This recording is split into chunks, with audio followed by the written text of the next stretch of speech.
The Chronicles of Amber by Roger Zelazny. Book 1, Nine Princes in Amber. Chapter 2. It was about 8 o'clock when the cab deposited me on a random corner in the nearest town. I paid off the driver and walked for around 20 minutes. Then I stopped in a diner, found a booth and had juice, a couple of eggs, toast, bacon, and 3 cups of coffee. The bacon was too greasy. After giving breakfast a good hour, I started walking, found a clothing store, and waited till its 9:30 opening. I bought a pair of slacks, 3 sports shirts, a belt, some underwear, and a pair of shoes that fit. I also picked up a handkerchief, a wallet, and pocket comb. Then I found a Greyhound station and boarded a bus for New York. No one tried to stop me. No one seemed to be looking for me. Sitting there, watching the countryside, all autumn-colored and tickled by brisk winds beneath a bright, cold sky, I reviewed everything I knew about myself and my circumstances. I had been registered at Greenwood as Carl Corey by my sister, Evelyn Flamel. This had been subsequent to an auto accident some 15 or so days past, in which I had suffered broken bones which no longer troubled me. I didn't remember Sister Evelyn. The Greenwood people had been instructed to keep me passive, were afraid of the law when I got loose, and threatened them with it. Okay, someone was afraid of me, for some reason. I'd play it for all it was worth.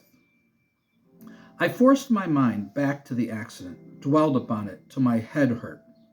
It was no accident.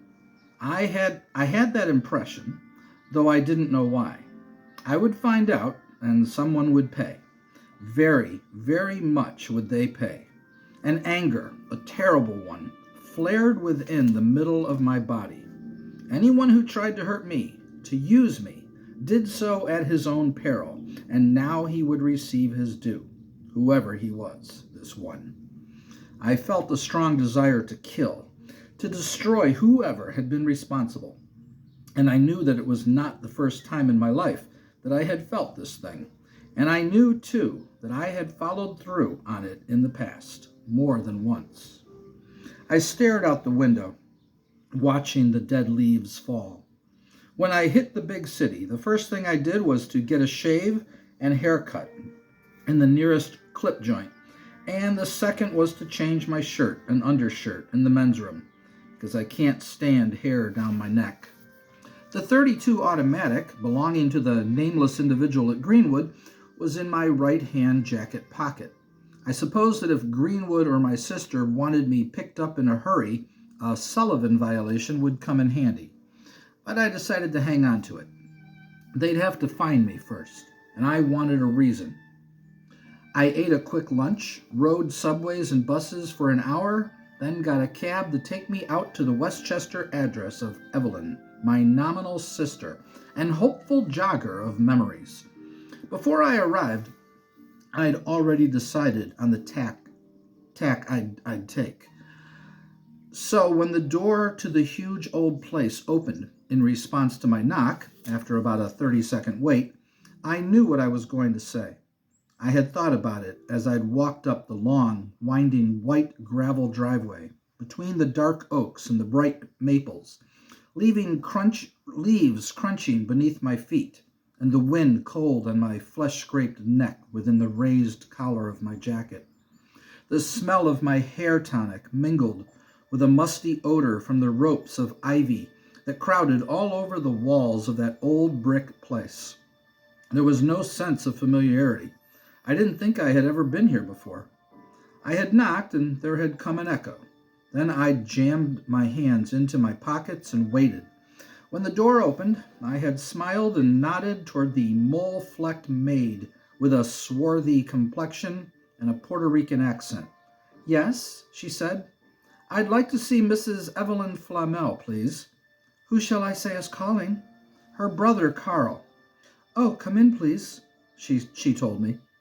I entered a hallway, the floor a mosaic of tiny salmon and turquoise tiles, The wall mahogany, a trough of big-leafed green things occupying a room divider to my left. From overhead, a cube of glass and enamel threw down a yellow light. The gal departed, and I sought around me for something familiar. Nothing. So I waited. Presently, the maid returned, smiled, nodded, and said, "Please follow me. She will see you in the library." I followed, up 3 stairs and down a corridor past 2 closed doors. The third one to my left was open, and the maid indicated I should enter it. I did so, then paused on the threshold. Like all libraries, it was full of books. It also held 3 paintings, 2 indicating quiet landscapes and 1 a peaceful seascape. The floor was heavily carpeted in green. There was a big globe beside the big desk with Africa facing me, and a wall-to-wall window behind it, 8 stepladders of glass. But none of these was the reason I'd paused. The woman behind the desk wore a wide-collared, V-necked dress of blue-green, had long hair and low bangs, all of a cross between sunset clouds and the outer edge of a candle flame in an otherwise dark room. And natural, I somehow knew, and her eyes behind glasses I didn't think she needed were as blue as Lake Erie at 3 o'clock on a cloudless summer afternoon. And the color of her compressed smile matched her hair. But none of these was the reason I'd paused. I knew her from somewhere, though I couldn't say where. I advanced, holding my own smile. "Hello," I said. "Sit down," said she, "please," indicating a high-backed, big-armed chair that bulged and was orange, of the kind just tilted at the angle in which I loved to loaf. I did so, and she studied me. "Glad to see you're up and around again." "Me too. How have you been?" "Fine, thank you. I must say I didn't expect to see you here." "I know," I fibbed, "but here I am, to thank you for your sisterly kindness and care." I let a slight note of irony sound within the sentence just to observe her response. At that point, an enormous dog entered the room, an Irish wolfhound, and it curled up in front of the desk. Another followed and circled the globe twice before lying down. "Well," she said, returning the irony, "it was the least I could do for you. You should drive more carefully." "In the future," I said, "I'll take greater precautions, I promise." I didn't know what sort of game I was playing, but since she didn't know that I didn't know, I'd decided to take her for all the information I could. "I figured you would be curious as to the shape I was in, so I came to let you see." "I am," she replied. "Have you eaten?" "A light lunch several hours ago," I said. So she rang up the maid and ordered food. Then, "I thought you might take it upon yourself to leave Greenwood," she said, "when you were able. I didn't think it would be so soon, though, and I didn't think you'd come here." "I know," I said. "That's why I did." She offered me a cigarette, and I took it, lit hers, lit mine. "You always were unpredictable," she finally told me. "While this has helped you often in the past, however, I wouldn't count on it now." "What do you mean?" I said. "The stakes are far too high for a bluff, and I think that's what you're trying, walking in here like this. I've always admired your courage, Corwin, but don't be a fool. You know the score." "Corwin?" "File it away, under Corey." "Maybe I don't," I said. "I've been asleep for a while, remember?" "You mean you haven't been in touch?" "Haven't had a chance since I woke up." She leaned her head to one side and narrowed her wonderful eyes. "Rash," she said, "but possible, just possible. You might mean it. You might. I'll pretend that you do, for now. In that case, you may have done a smart, safe thing. Let me think about it." I drew on my cigarette, hoping she'd say something more, but she didn't. So I decided to seize what seemed the advantage I'd obtained in this game I didn't understand, with players I didn't know, for stakes I had no inkling of. "The fact that I'm here indicates something," I said. Yes," she replied, "I know, but you're smart, so it could indicate more than one thing. We'll wait and see. Wait for what? See what? Thing? Steaks then arrived, and a pitcher of beer, so I was temporarily freed from the necessity of making cryptic and general statements for her to ponder as subtle or cagey. Mine was a good steak, pink inside and full of juice, and I tore at the fresh, tough-crusted bread with my teeth and gulped the beer with a great hunger and thirst. She laughed as she watched me while cutting off tiny pieces of her own. I love the gusto with which you assail life, Corwin. It's one of the reasons I'd hate to see you part company with it. Me too, I muttered, and while I ate, I pondered her. I saw her in a low-cut gown, green as the green of the sea, with full skirts. There was music, dancing, voices behind us. I wore black and silver, and the vision faded. But it was a true piece of my memory, I knew, and inwardly I cursed that I lacked it in its entirety. What had she been saying in her green to me in my black and silver that night, behind the music, the dancing, and the voices? I poured us more beer from the pitcher and decided to test the vision. I remember one night, I said, when you were all in green and I in my colors, how lovely things seemed. And the music. Her face grew slightly wistful, the cheeks smoothing. Yes, she said, were not those the days? You really have not been in touch? Word of honor, I said, for whatever that was worth. Things have grown far worse, she said, and the shadows contain more horrors than any had thought. And? I inquired. He still has his troubles, she finished. Oh, yes, she went on, and he'll want to know where you stand. Right here, I said. You mean? For now, I told her, perhaps too quickly, for her eyes had widened too much, since I still don't know the full state of affairs, whatever that meant. Oh. And we finished our steaks and the beer, giving the 2 bones to the dogs. We sipped some coffee afterward, and I came to feel a bit brotherly, but suppressed it. I asked, what of the others? Which could mean anything, but sounded safe. I was afraid for a moment that she was going to ask me what I meant. Instead, though, she leaned back in her chair, stared at the ceiling, and said, as always, no one new has been heard from. Perhaps yours was the wisest way. I'm enjoying it myself, but how can one forget the glory? I lowered my eyes because I wasn't sure what they should contain. One can't, I said. One never can. There followed a long, uncomfortable silence, after which she said, Do you hate me? Of course not, I replied. How could I, all things considered? This seemed to please her, and she showed her teeth, which were very white. Good, and thank you, she said. Whatever else, you're a gentleman. I bowed and smirked. You'll turn my head. Hardly, she said, all things considered, and I felt uncomfortable.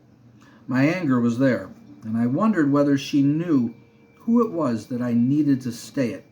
I felt that she did. I fought with the desire to ask it outright, suppressed it. Well, what do you propose doing? What do you propose doing? She finally asked, and being on the spot, I replied, Of course, you don't trust me. How could we? I determined to remember that we. Well then, for the time being, I'm willing to place myself under your surveillance. I'll be glad to stay right here, where you can keep an eye on me. And afterward? Afterward? We'll see. Clever, she said. Very clever. And you place me in an awkward position. I had said it because I didn't have any place else to go, and my blackmail money wouldn't last me too long. Yes, of course you may stay, but let me warn you. And here she fingered what I had thought to be some sort of pendant on a chain about her neck. This is an ultrasonic dog whistle.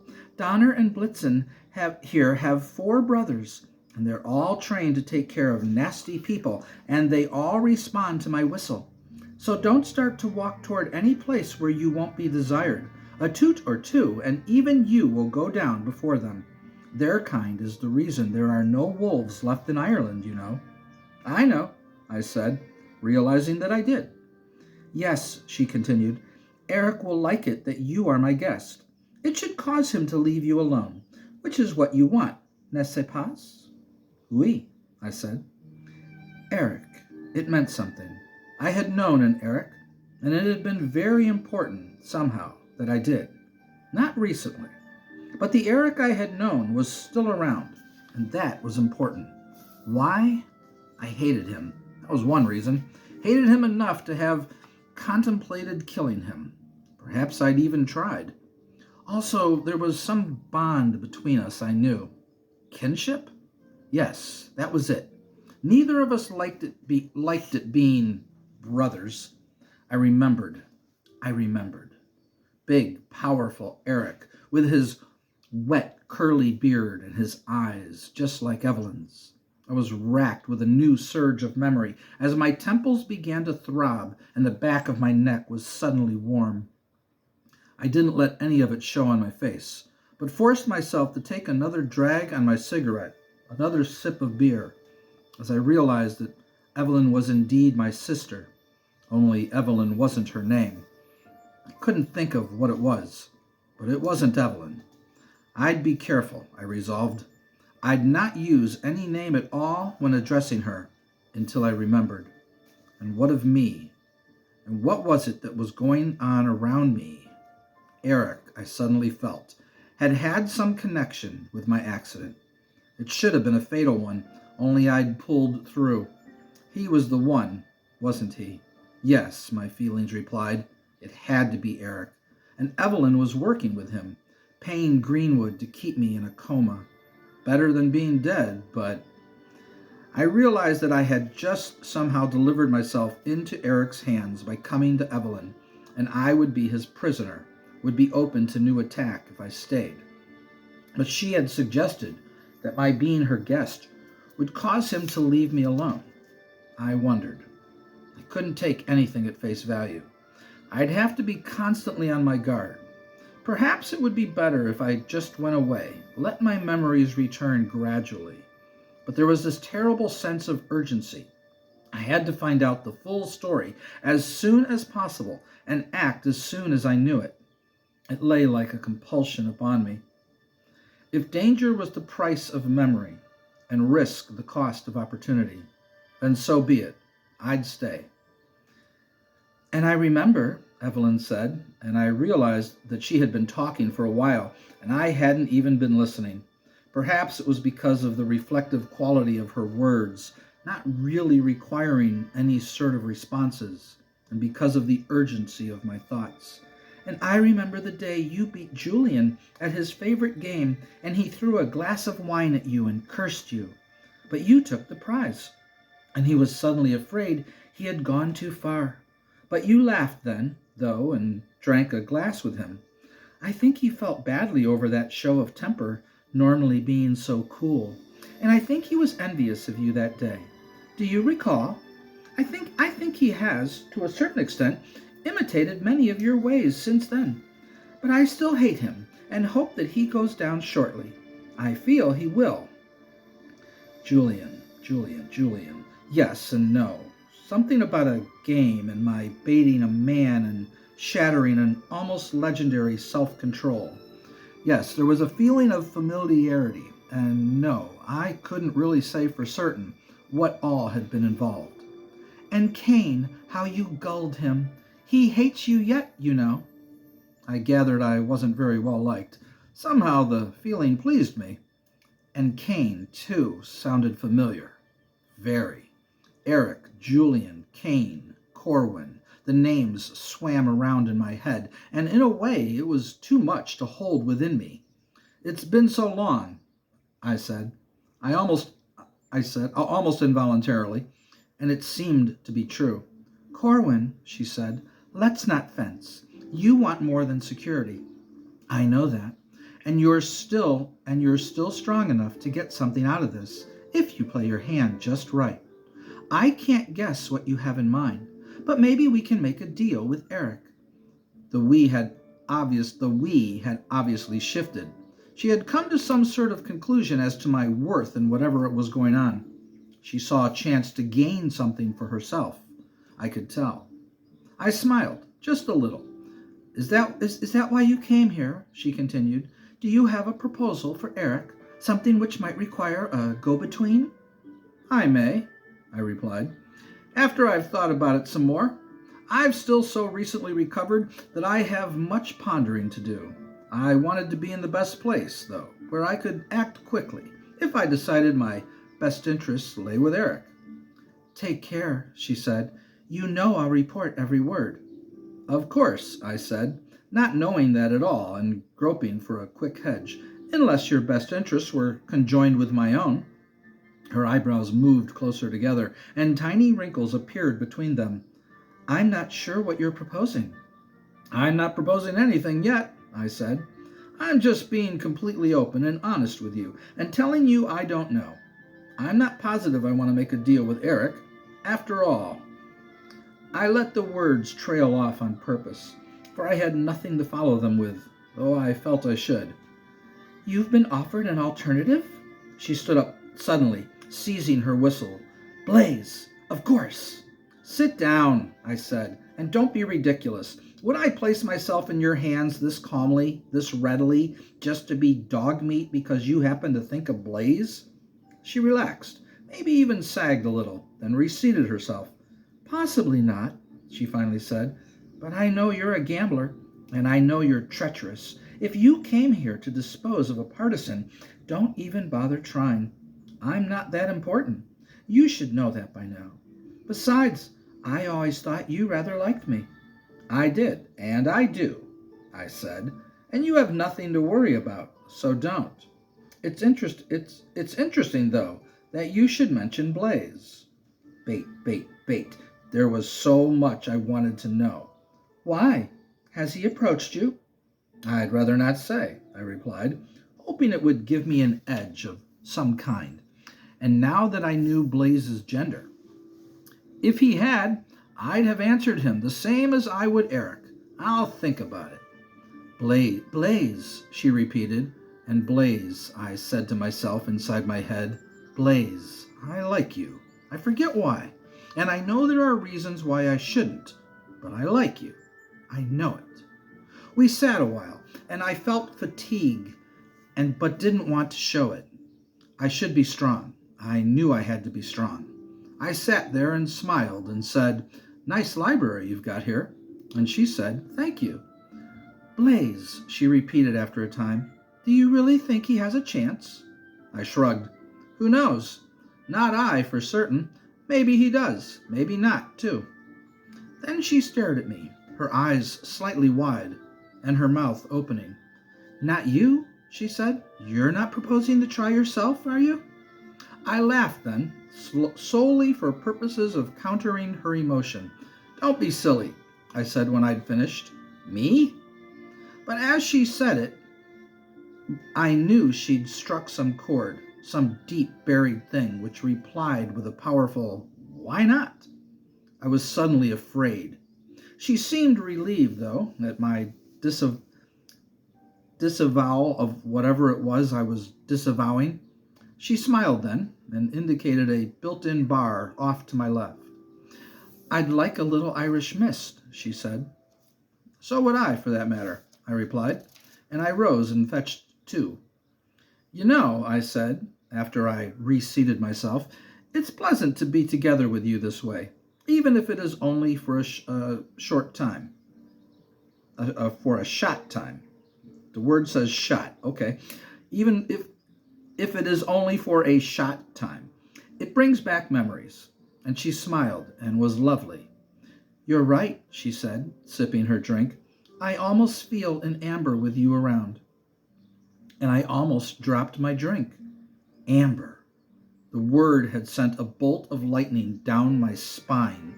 Then she began to cry, and I rose and put my arm around her shoulders to comfort her. Don't cry, little girl. Please don't. It makes me unhappy, too. Amber. There was something there, something electrical and potent. There will be good days once again, I said softly. Do you really believe that? She asked. Yes, I said loudly. Yes, I do. You're crazy, she said. Maybe that's why you were always my favorite brother, too. I can almost believe anything you say, even though I know you're crazy. Then she cried a little more, then stopped.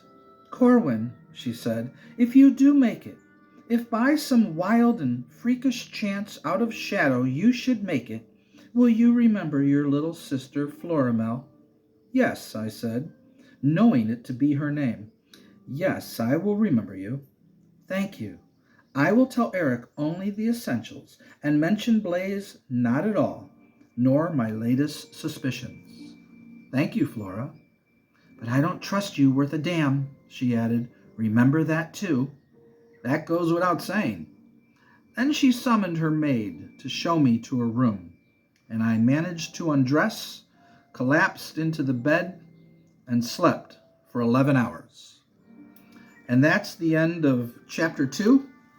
And I'm trying to remember the story as I read it because it's been like probably over 30 years since I read it. Anyway, I hope you enjoy my narration. I'm trying to do the best I can here. It's I'm working on it. I'll hopefully narrate chapter 3 sometime soon. Talk to you all later. Bye-bye.